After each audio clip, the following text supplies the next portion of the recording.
We fixin' to make this town real smoking. We will look at which characters have the best placements for the entirety of the 2024 Tekken World Tour. Now, there's two separate charts we're going to look at, but before we get into it, first, we got to always say thank you to this person who puts this information together. It says a couple of infographics on the representation for TWT2024 so far.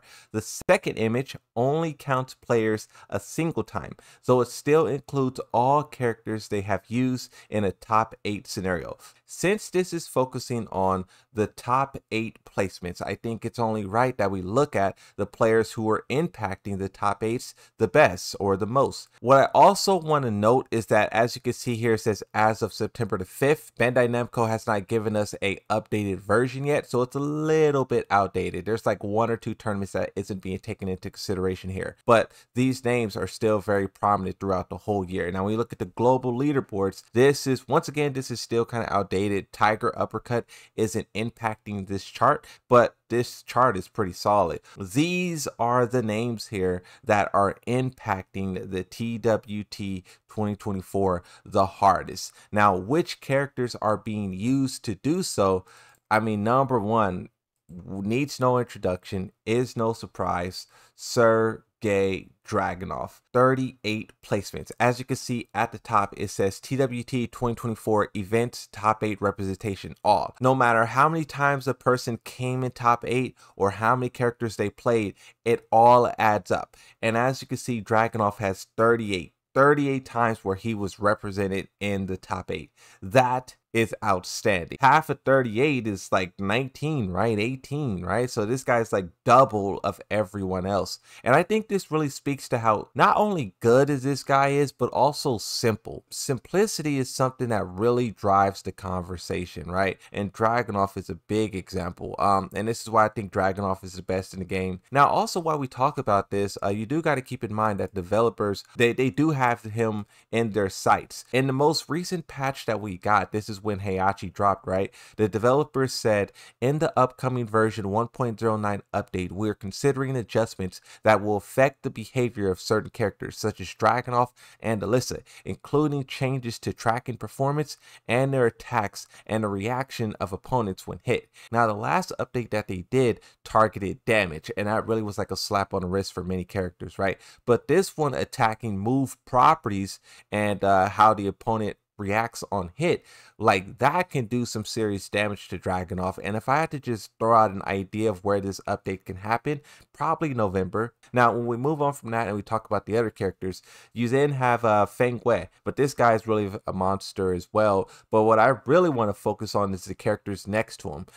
Claudio. Claudio is a character who I think is way stronger than everyone says. I think people not only downplayed Claudio in all of Tekken 7, but were downplaying the guy once again in Tekken 8. And I think Claudio is a real monster. And if you go up against a Claudio who really knows what they're doing, you will understand why I'm saying that. But if you don't fight a good Claudio, you will never know what this guy is capable of. This guy, Claudio, is 3rd place, like for a reason. Now, if you look at who he's tied with, Jin Kazama. Jin Kazama is another character who is not spoken about at all, but this guy is a monster. But you know why he's not spoken about at all? Because he's one of the most popular characters. He's the most popular character in the whole game. What I will say about this as well is that, you know, Jin Kazama probably will fall off in the second chart because a lot of people who do good with Jin Kazama are the same people who do good with Jin Kazama. You know, it's not like everyone's picking him. Only a certain amount of people are picking him and they're consistently good with him, right?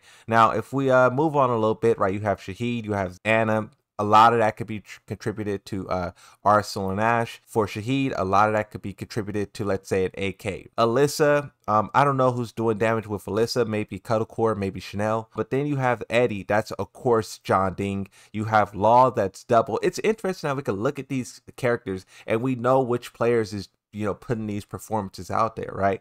Reina, maybe that's Yagami. Brian, that's obviously Knee. Maybe Bilal as well. Zafina, who's that? Is that Sonic Fox? Kuma, 8. Steve Fox 8, Victor 8. So it's interesting that Steve Fox is tied with Victor because, you know, most of the Victors probably Farzine. I feel like Steve Fox is a character who's not really talked about that much. Steve Mains, they kind of wanted their character to be buffed. He got a little bit of stuff and those conversations kind of died down, but this is a character who kind of flies under the radar. He isn't that much of a tournament presence as he was in Tekken 7, but then also he's performing better than he did in Tekken 7 and Tekken 8.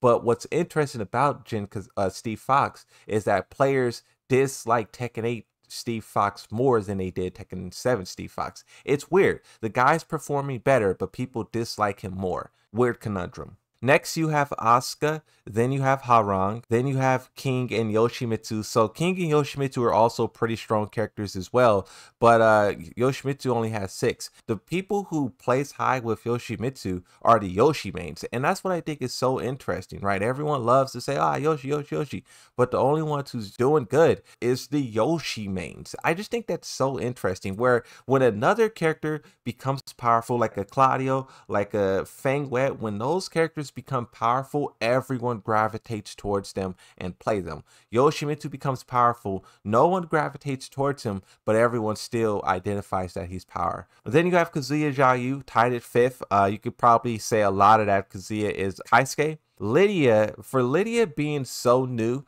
and having 4 is shocking here. We know Lydia destroyed one tournament probably like a couple of weeks ago, but her having 4, that's crazy. Then you have Lily. She fell off hard after the developers kind of clapped her up, huh? You have Jack, you have June, Devil Jin mains. Those guys are salty to the ends of the earth. Leroy Smith, no one plays him. Raven, no one plays him. And then you have the ones. The one is Azina, Lee, Panda, and Paul Phoenix. Paul Phoenix is real silent Tekken 8. I feel like Tekken 7, this guy was everywhere. His usage was very high. His tournament presence was very high. I don't know what it is about Tekken 8, but players just ignore him. And I know people in the comments will say, oh, it's because the hair, it's because the hair. But is that true? Is the hair having that much of an impact on this guy's presence? I don't know. I mean, if Yoshimitsu had a bad hairdo, I would still play him. So why doesn't all the Paul Phoenix mains in Tekken 7? Maybe we're just different. We're just different, you and I. But Azuzina, this character fell off so hard. She is a perfect example of Twitter having control over bouncing. Whether or not she deserved it or she didn't deserve it, I'll let you guys say so. But the fact that this character was doing well in terms of usage, in terms of performance, and then Twitter got involved, the character got nerfed, and then now this character is just dead, just done for. You know, it speaks volumes to how the players, you know, alter the game. And when you look at Tekken 7, right, we did a lot of complaining. We did a lot of nerf this character, nerf that, buff this, buff that. 7 years of Tekken 7, players were still very frustrated with the game. But you got to look back on that and say, we did that. We did that to Tekken 7. We did this to Azuzina. And you can even argue Devil Jin. When the game first came out, Devil Jin was hated.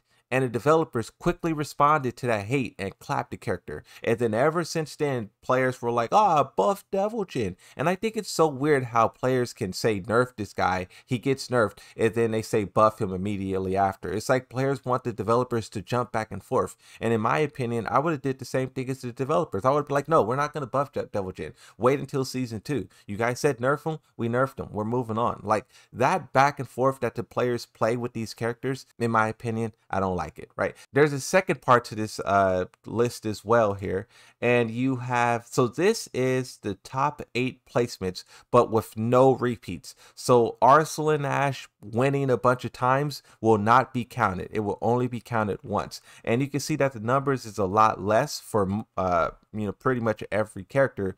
But what's important to note is that still Dragonov is very high up. And what this shows is that there's a lot of people picking Dragonov and a lot of people are placing high. Basically 18 people placed in the top 8 with Dragonov. That's basically what that says, right? So Yoshimitsu still has that same 6 that he had in the other chart. And that shows that it's only Yoshi mains playing this guy. Because the reason why I highlight this so much is because People always say that players pick characters based on how good they are, right? But Yoshimitsu is a example that that's not always the case. At the bottom here as well, you can see which regions had the biggest impact. You can see Korea had 14, Pakistan had 8, America had 7. You can see that the number, so this is repeats placements, right? So the number skyrockets. Korea 55, Pakistan 25, and then America 15. So America is third place here in terms of like representation, right?